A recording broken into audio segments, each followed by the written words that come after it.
آپ صلی اللہ علیہ وسلم نے فرمایا کہ ایمان کی 60 سے کچھ زیادہ شاخیں ہیں، اور حیا شرم بھی ایمان کی ایک شاخ ہے۔ صحیح بخاری حدیث نمبر 9۔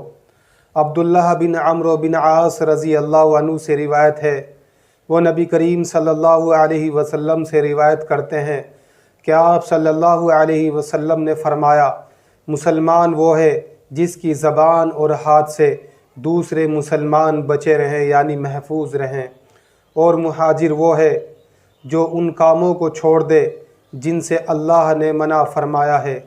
صحیح بخاری حدیث نمبر 10۔ لوگوں نے پوچھا، یا رسول اللہ صلی اللہ علیہ وسلم، کون سا اسلام افضل ہے؟ تو نبی کریم صلی اللہ علیہ وسلم نے فرمایا، وہ جس کے ماننے والے مسلمانوں کی زبان اور ہاتھ سے سارے مسلمان سلامتی میں رہیں۔ صحیح بخاری حدیث نمبر 11۔ یعنی اس کے ہاتھوں سے تکلیف نہ پہنچے دوسرے مسلمان کو۔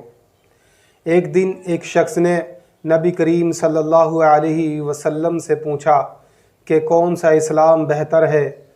نبی کریم صلی اللہ علیہ وسلم نے فرمایا کہ تم کھانا کھلاؤ، اور جس کو پہچانتے ہو اس کو بھی، اور جس کو نہ پہچانتے ہو اس کو بھی، الغرض سب کو سلام کیا کرو۔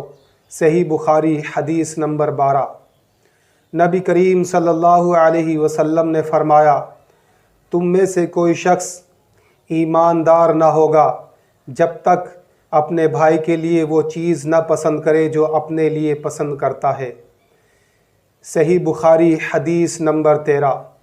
دین کی بات کو پھیلانا صدقہ جاریہ ہے، تا قیامت تک اس کا اجر و ثواب ملتا رہے گا انشاءاللہ العظیم۔